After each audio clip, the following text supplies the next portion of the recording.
You should probably start thinking about assisted living now that Richard is gone, my daughter-in-law whispered at my husband's funeral reception while handing me a brochure wrapped inside a sympathy card. I looked down at the envelope resting in my gloved hands and smiled politely. The same restrained smile I'd worn through 43 years of charity dinners, country club galas, and business parties where people judged wealth by watches and whispers. Around me, crystal glasses clinked softly beneath the chandeliers of the Ashton Grand Hotel ballroom, while guests murmured condolences they barely met. The scent of lilies hung heavily in the air, mixing with expensive perfume and fresh coffee gone lukewarm on silver trays. Richard's portrait stood near the entrance beside towering white floral arrangements, his familiar smile frozen beneath the soft amber lights. My husband had been gone for only 3 days, yet somehow the room already felt like it belonged to everyone except me. "We're just trying to be realistic," Vanessa added gently, adjusting the sleeve of her black designer dress as though she were discussing weather instead of my future. Her voice stayed soft enough that nearby guests couldn't hear, but not soft enough to hide the satisfaction underneath it. I carefully slid the envelope into my purse without opening it. Daniel stood across the room, speaking quietly with 2 men from Richard's firm. He never once looked in my direction. That hurt more than Vanessa's words ever could.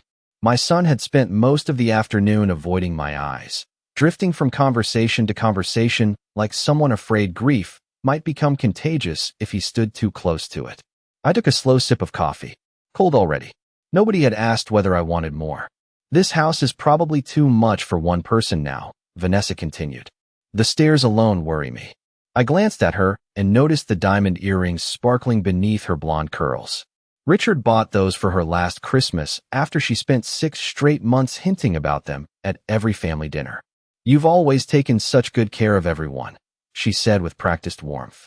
"Now it's time someone took care of you." The words sounded kind enough on the surface. That was Vanessa's greatest talent. She knew how to wrap cruelty inside concerns so neatly that people thanked her for it. Across the ballroom, I noticed 2 of Richard's former business partners glance toward me before quickly looking away. Pity. That was the expression on their faces. They thought I didn't see it, but widows notice everything, especially the moment people begin reducing them to burdens. The reception continued around me in soft waves of polished conversation and rehearsed sadness. Waiters carried trays of miniature crab cakes and champagne flutes while a string quartet played near the windows overlooking downtown Chicago. Richard would have hated this funeral. He always said expensive grief made people perform instead of mourn. I suddenly remembered something he told me years ago after one of his colleagues died unexpectedly.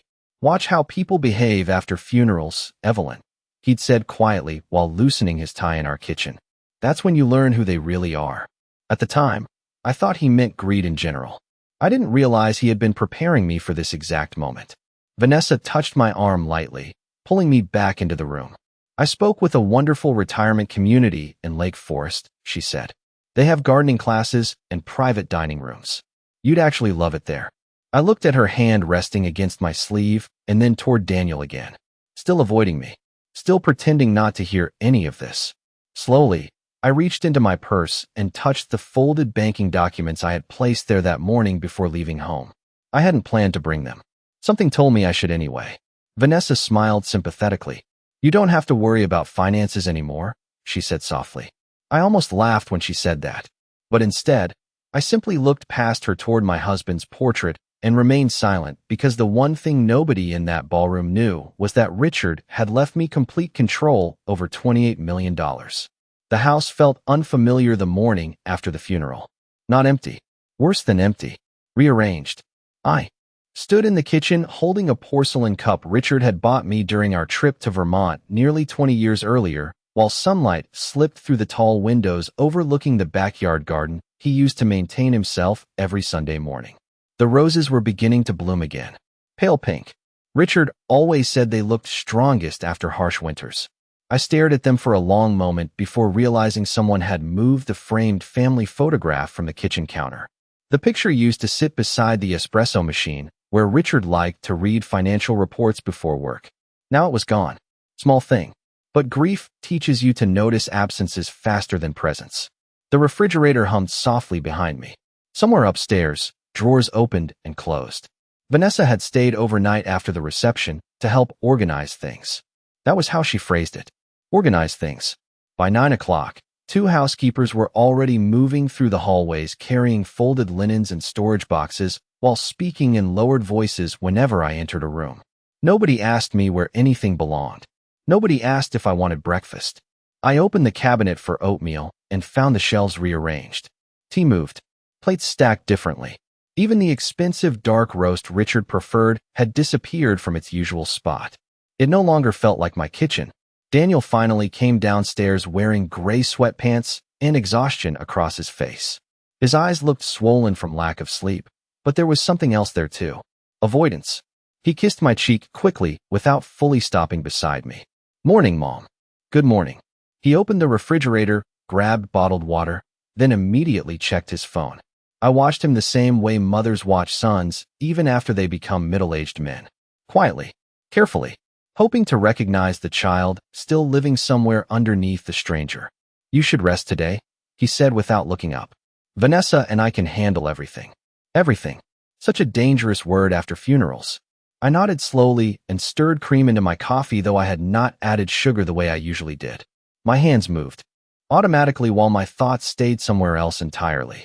Upstairs, I heard Vanessa laughing softly into a phone call. The place is enormous, she whispered. Honestly, it is way too much for one person. Silence followed. Then another quiet laugh. I stood very still beside the marble counter. The coffee suddenly tasted bitter. Daniel cleared his throat awkwardly. Vanessa is only trying to help. Of course she is, I replied calmly. He finally looked at me then, almost relieved I had not argued. That was the thing about silence. People often mistake it for surrender. Around noon, a man from the estate management company arrived carrying folders and valuation documents. Vanessa greeted him before I even reached the foyer. She spoke confidently about timelines, maintenance costs, and future transition plans, while I stood beside the staircase listening to strangers discuss my home as though I had already left it behind. The grandfather clock in the hallway ticked steadily between sentences. Richard inherited that clock from his father. He used to wind it every Friday evening without fail. I wondered if anyone else in this house even knew how. Later that afternoon, I walked into Richard's study for the first time since his funeral. The room still smelled faintly of cedarwood and old paper. His reading glasses remained folded neatly beside a yellow legal pad filled with notes in his careful handwriting. I touched the edge of the desk and noticed several file drawers slightly open. Someone had been searching through them. Slowly, I sat in his leather chair and opened the bottom drawer where Richard kept private documents. Empty. Completely empty. My chest tightened, though not from panic. From clarity. They had already started looking for money. They simply had not realized yet that Richard never kept the important things where anyone expected. 3 days after the funeral, the first Real crack appeared. It happened at exactly 7:16 in the morning while rain pressed softly against the kitchen windows and the house still carried that strange silence rich homes develop after loss. Not peaceful silence. Careful silence. The kind where conversations stop the moment footsteps approach. I was pouring hot water into a teacup when my cell phone rang from the marble counter. Unknown number. International. For a moment, I almost ignored it. Most calls after funerals came from insurance representatives, distant relatives, or charities pretending sympathy before asking for donations in the deceased person's name. But something about the number made me pause. I answered quietly. Mrs. Carter? The voice belonged to a man with a calm European accent. Professional. Precise. Yes. This is Oliver Bennett from Halstead Private Banking in Geneva. First, allow me to express our condolences regarding your husband. My hand tightened slightly around the edge of the counter. Geneva. Richard never mentioned Geneva casually. Thank you, I replied carefully. There was a short pause before the man continued. Per your husband's instructions, we were advised to contact you directly in the event of his passing. We would like confirmation regarding whether you wish to maintain the current account structures or begin asset transfer proceedings. Outside, rainwater slid slowly down the glass above the sink. Somewhere upstairs, I heard Vanessa's footsteps crossing the hallway. My expression never changed. I am not ready to make adjustments yet, I said calmly. Of course, the banker replied immediately. Mr. Carter anticipated that response. That sentence stayed with me after the call ended. Richard anticipated that response, which meant he anticipated everything else too. I lowered the phone slowly and stared at the steam rising from my untouched tea. Across the kitchen island sat the envelope Vanessa gave me at the funeral reception, still unopened beside a bowl of white orchids beginning to wilt at the edges. Assisted living brochures, gardening classes, retirement communities. They had already decided what role I would play in this new version of the family. Frail widow, financial burden, decorative memory. I almost smiled at the thought. Upstairs, a door opened sharply, followed by Vanessa's voice. "Daniel, I am telling you the property taxes alone are insane." I heard lower voices after that. Then silence. They were becoming more comfortable speaking openly now. Grief was fading. Ambition was not. Later that afternoon, I drove alone into downtown Chicago for the first time since Richard's passing. The city looked gray beneath heavy clouds while traffic crawled along Lakeshore Drive in long, restless lines. Richard used to love driving this route in autumn with jazz playing softly through the car speakers. I parked near his office building and sat inside the car for several minutes before going in. The lobby receptionist looked startled when she saw me. Not emotional. Startled. As though widows were expected to disappear for a while after funerals. "Mrs. Carter," she said quickly, standing from behind the desk. "I did not know you would be coming by today." "Neither did I answered softly. Richard's private office remained untouched on the 32nd floor. His navy blazer still hung behind the door. Legal pads stacked neatly beside family photographs. A half-finished bottle of sparkling water rested near the window overlooking the Chicago River. Everything looked paused instead of abandoned. I walked slowly toward the bookshelf and ran my fingers across the leather spines until I noticed one volume slightly out of place. Richard hated disorder. I carefully pulled the book forward. Behind it sat a sealed envelope with my name written across the front in his handwriting. Not shaky handwriting from illness. Steady. Deliberate. My throat tightened for the first time in days. I sat down in his chair and opened the envelope slowly. Inside was a single key and one sentence typed neatly on thick cream-colored paper.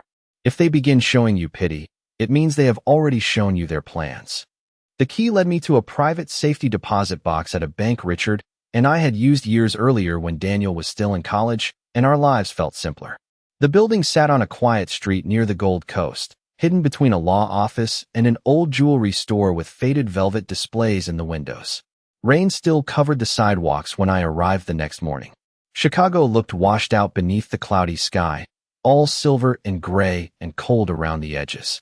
Inside the bank, the air smelled faintly of polished wood and old paper. The manager recognized me immediately.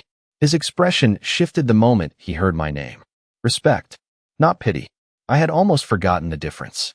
"Mrs. Carter," he said softly, "we were expecting you eventually." Eventually. Richard planned everything with that same careful patience. I followed the manager through a narrow hallway lined with private vault rooms until he stopped beside a steel door and handed me a small leather folder. "Take all the time you need." The room fell silent after he left. Only the hum of the ventilation system remained. I inserted the key with slower hands than I expected. Inside the box sat several sealed envelopes, a flash drive, and a navy blue notebook worn softly at the corners from use. Richard's handwriting covered the first page immediately inside the cover. "For Evelyn. Because you always understood numbers better than people." I smiled before I could stop myself. That sounded exactly like him. People often assumed Richard built Carter Holdings alone because his name appeared on magazine covers and charity boards while mine stayed quietly in the background beside flower arrangements and donor dinners. They never understood that long before Richard became successful, I worked in financial analysis for a Chicago investment firm during the late 1970s. Back then, women in finance were expected to smile more than speak. I learned quickly that silence allowed people to underestimate you. Richard noticed that before anyone else did. We met during a market conference downtown when I corrected one of his projections over cocktails without realizing who he was. Instead of being offended, he laughed and asked me to explain my math. 2 years later, we were married. 10 years later, we were building companies together from the dining room table after midnight, while Daniel slept upstairs. Richard handled expansion. I handled risk. He trusted instincts. I trusted patterns.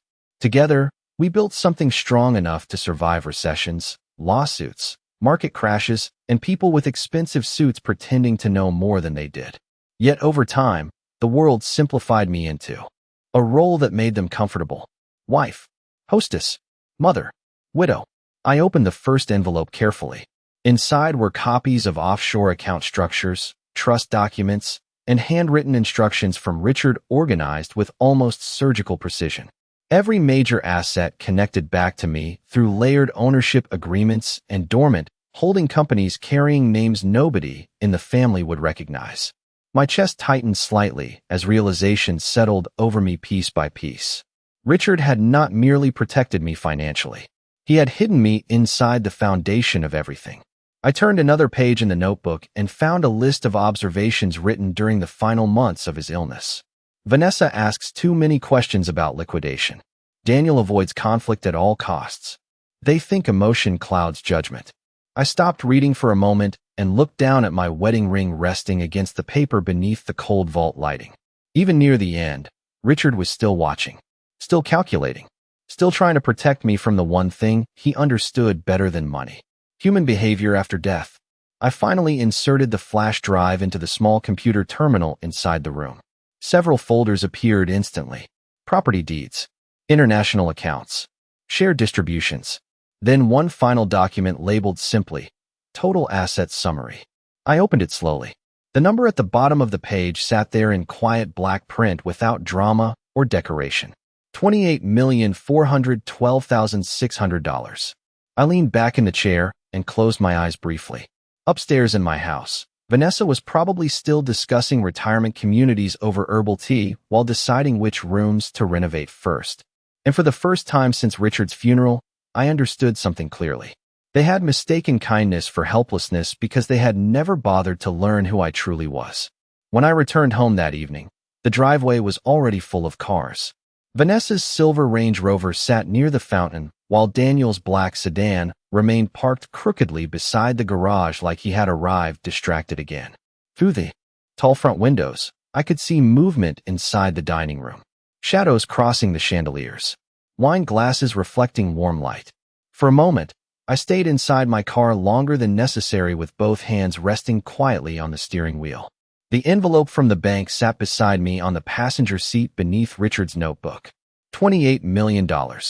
Entire structures hidden beneath layers of companies and trusts. Yet somehow the heavier thing in that car was not the money. It was the realization that my husband had expected this behavior before he even died. I finally stepped inside carrying only my purse and coat. Laughter drifted through the hallway before stopping the instant the front door closed behind me. Timing reveals more truth than words ever do. Vanessa appeared first, smiling too brightly. "Evelyn, there you are," she said warmly. We were beginning to worry. Worry. Another beautiful word people use when they want control. The dining room table had been fully set for dinner even though nobody mentioned plans to me earlier. Crystal glasses, linen napkins, candlelight.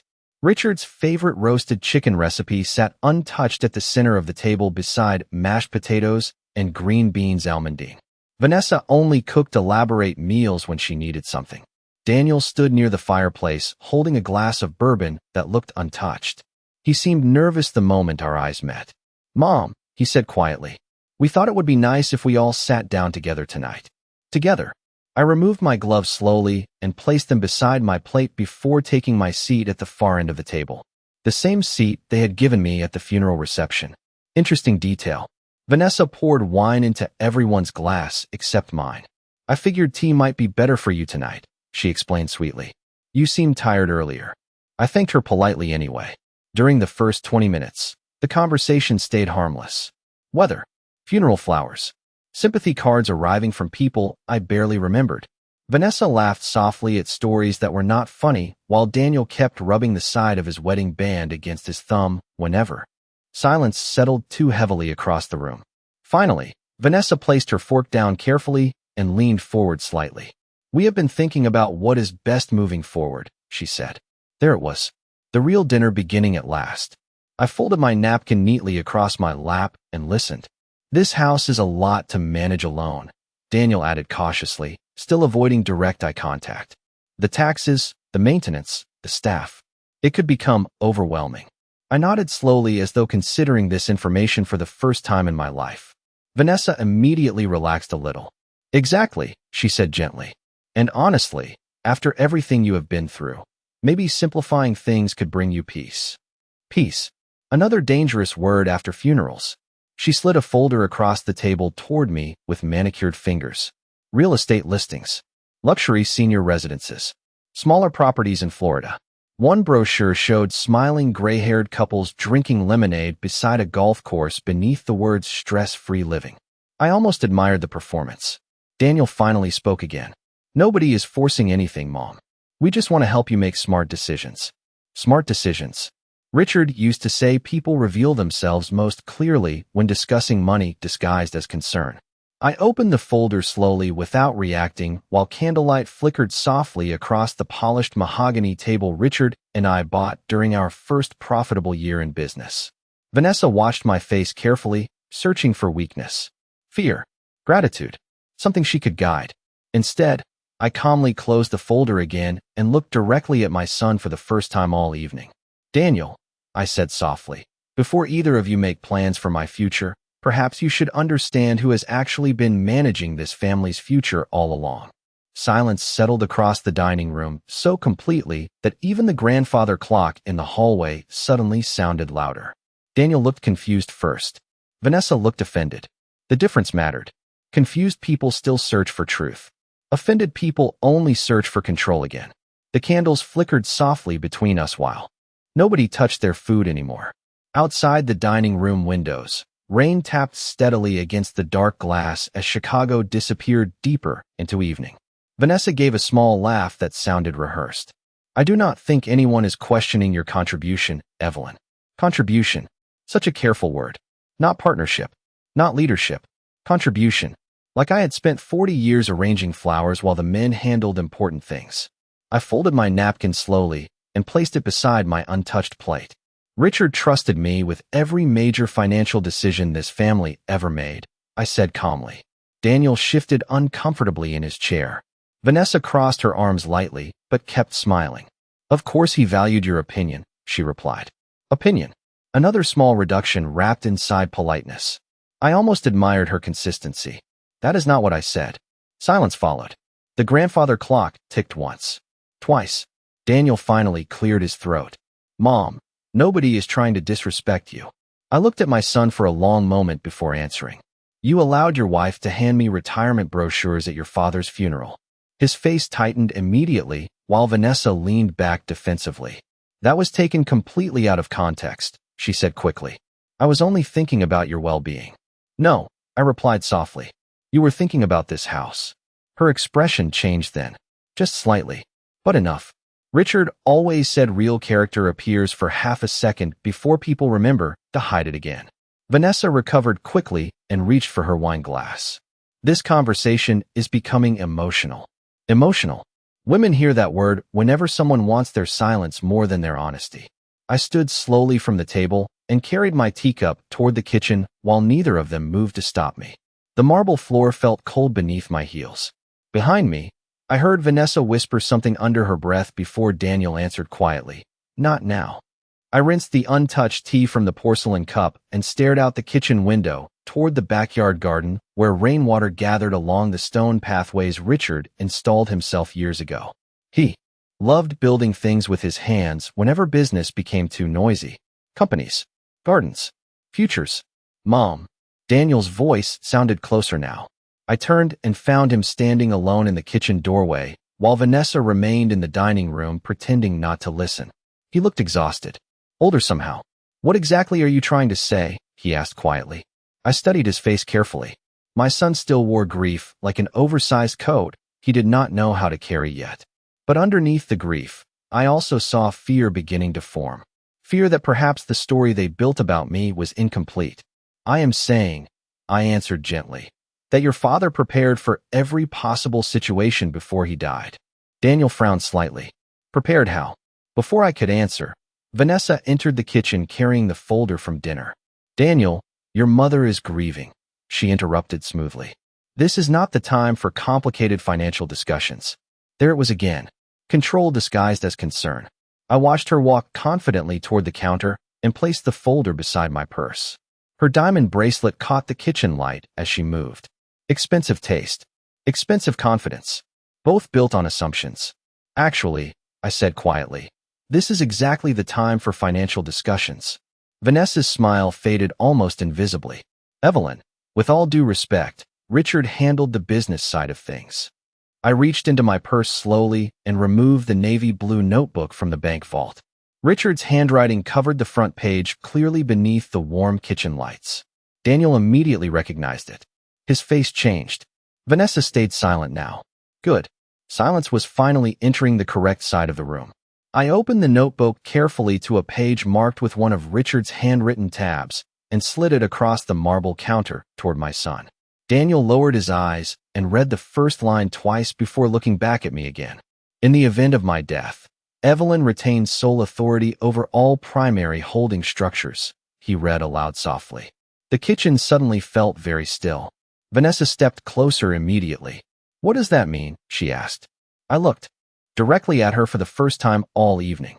It means, I said calmly, your future plans require my permission.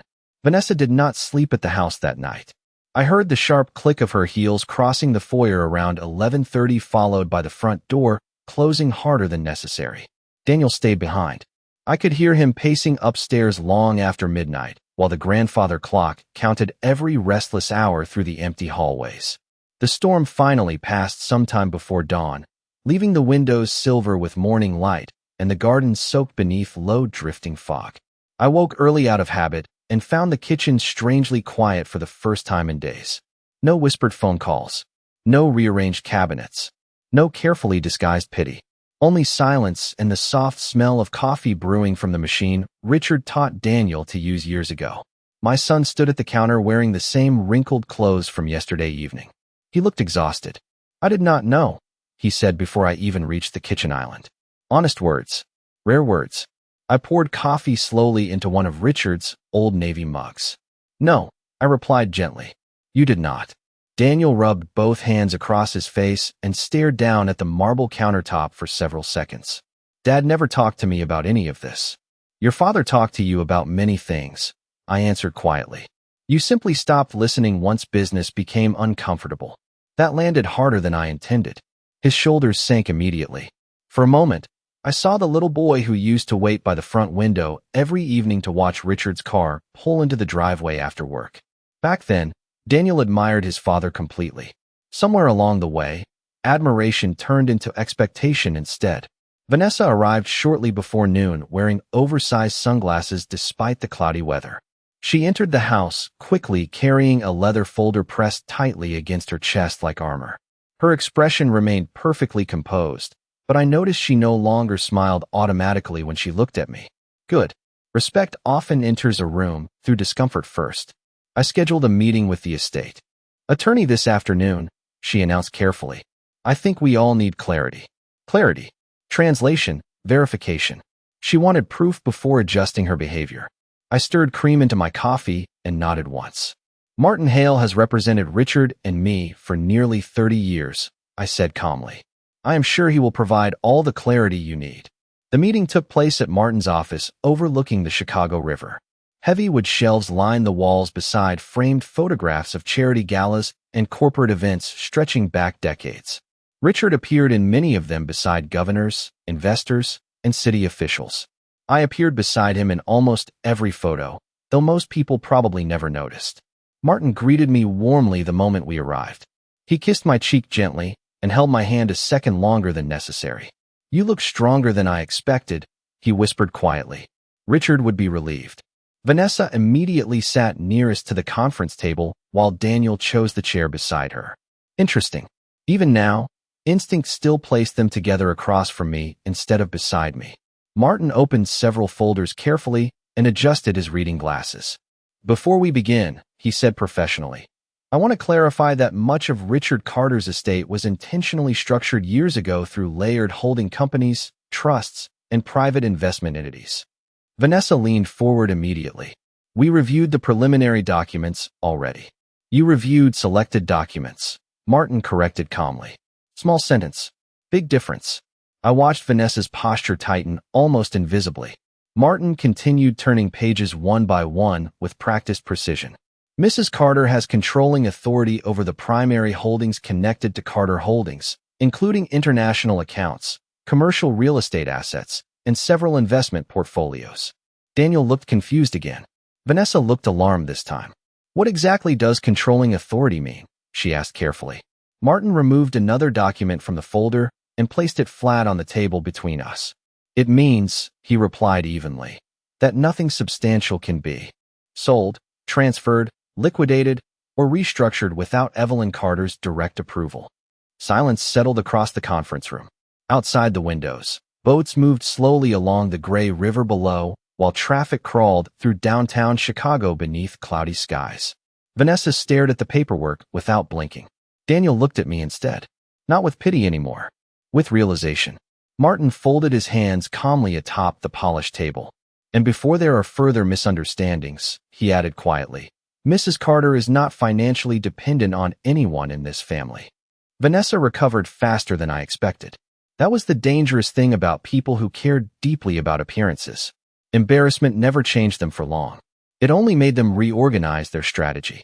The meeting at Martin Hale's office ended with stiff handshakes and careful smiles, but the silence inside the elevator afterward felt sharper than any argument could have been. Daniel stood beside me staring at the glowing floor numbers, while Vanessa remained perfectly still with her designer handbag clutched tightly beneath one arm. Nobody spoke until we reached the parking garage. I think there has been some misunderstanding, Vanessa finally said as we approached the cars. Her voice sounded controlled again. Polished. Richard clearly intended for everyone to benefit eventually. Eventually. Always eventually when people discuss money they do not control yet. I unlocked my car calmly and turned toward her. Richard intended exactly what he documented. Her jaw tightened for half a second before the smile returned. Of course. Daniel still said nothing. On the drive home, Chicago blurred past in gray reflections across rain-soaked streets, while soft jazz played quietly through the speakers. Richard used to drive this exact route whenever he needed time to think through negotiations. Never rush important decisions, he would tell me while tapping the steering wheel lightly at red lights. The person who stays calm usually owns the room. By the time I arrived home, 3 missed calls from unknown relatives already waited on my phone. Interesting timing. News traveled quickly in. Wealthy families' once inheritance conversations changed direction. One voicemail came from Richard's cousin asking whether I needed help adjusting financially. Another invited me to lunch with suspicious urgency. Sympathy had suddenly transformed into curiosity. I ignored both. Inside the house, the atmosphere felt different immediately. Subtle, but different. The staff looked directly at me again. Doors no longer closed when I entered rooms. Even the house itself seemed quieter somehow, as though tension had finally chosen a side. Around 7 that evening, Vanessa appeared in the library doorway holding 2 wine glasses. She wore cream cashmere and soft makeup now instead of sharp black funeral dresses. Rebranding. I thought we could talk, she said gently. I closed the financial reports spread across Richard's desk and accepted the glass politely even though I had no intention of drinking it. Vanessa sat across from me near the fireplace and crossed her legs carefully. I think we got off on the wrong foot after the funeral, she began. Wrong foot. Interesting description for attempted displacement. I remained silent and let her continue. Daniel has been under tremendous pressure, she said softly. Losing Richard changed everything. That part was true at least. I was only trying to protect the family. There it was again. Family. People always use that word most aggressively when discussing assets. I watched the firelight flicker against the crystal glass in my hand before answering. Protecting the family and protecting your lifestyle are not always the same thing, Vanessa.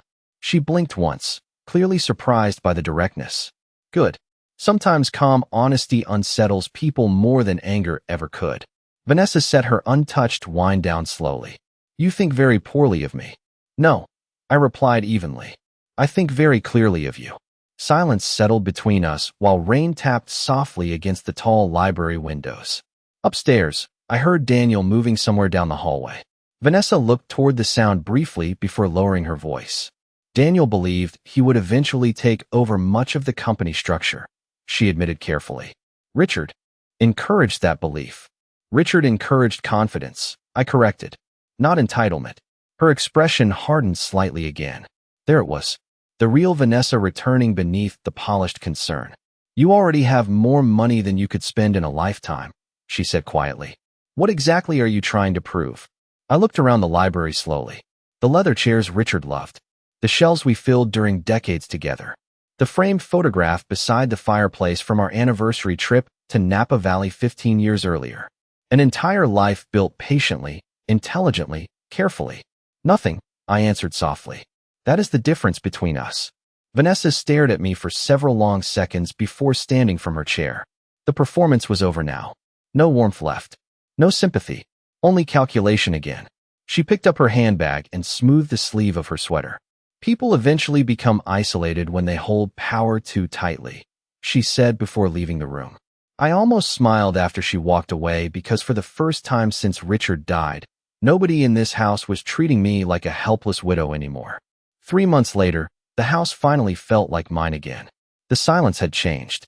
It no longer carried tension hiding behind closed doors or whispered conversations fading when I entered a room. Now it felt settled, honest, peaceful in the way only old homes become after surviving difficult seasons. Autumn arrived quietly across Chicago that year. The maple trees lining the backyard turned deep shades of amber and gold while cold winds scattered leaves across the stone garden paths Richard built by hand long before success complicated our lives. Every morning, I carried my coffee onto the terrace wrapped in one of his old cashmere sweaters and watched sunlight move slowly across the lawn. Grief still existed, of course. Real grief does not disappear dramatically. It simply learns how to sit beside you without speaking all the time. Daniel visited alone now. That was perhaps the saddest part of everything. Not the money, not the arguments, the distance. Vanessa stopped coming to the house entirely after the second meeting. With Martin Hale made it unmistakably clear that none of Richard's structures could be manipulated through pressure, guilt, or charm. I heard through mutual friends that she described me as cold and controlling at charity events across the North Shore. Interesting words coming from someone who once tried relocating me before my husband's flowers had fully wilted. But society changes quickly around wealth, especially old wealth. Once people understood that Richard trusted me completely, the invitations returned. Board members suddenly requested my opinion. Financial advisors spoke to me directly instead of through Daniel. Even distant relatives who ignored me for years somehow rediscovered my phone number. I declined most of their invitations politely. I had spent enough of my life attending rooms full of people who confused access with affection.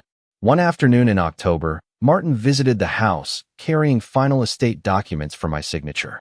We sat in the library beside the fireplace while rain drifted softly against the windows exactly the way it had the night Vanessa tried convincing me that power creates isolation. Martin removed his glasses and smiled faintly as I finished signing the last page. Richard knew exactly what he was doing, he said quietly. I looked toward the portrait above the fireplace where Richard stood smiling beside Lake Geneva during our 25th anniversary trip. Yes, I answered softly. He usually did. Martin hesitated before speaking again. Most people assumed Richard protected the company. I closed the folder carefully. No, I replied. He protected the person who built it with him. After he left, I walked slowly through the house, turning off lights one room at a time. The dining room remained untouched since that uncomfortable dinner months earlier.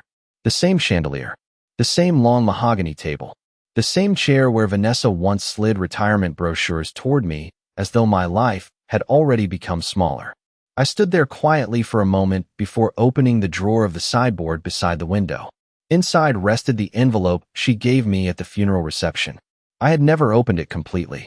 The assisted living brochures still sat neatly folded inside beside handwritten notes about downsizing options and retirement communities near golf courses. I stared at them briefly before placing the envelope into the fireplace. The paper curled slowly beneath the flames until nothing remained except soft gray ash. Outside, wind moved through the trees while darkness settled gently over the garden. I carried my tea upstairs afterward and paused beside the bedroom window Richard loved opening during autumn storms. The city lights shimmered faintly beyond the trees while the grandfather clock downstairs continued its steady rhythm through the quiet house. Some people believe strength arrives loudly. They think power announces itself through shouting, revenge, or cruelty. Richard understood differently. Real power sits still. It listens carefully. It waits. And when the moment finally comes, it does not need to raise its voice because the truth already speaks loudly enough on its own. They buried my husband that rainy morning beneath white flowers and polished stone. But the woman they tried to dismiss beside his grave was never weak, never helpless, and never theirs to control.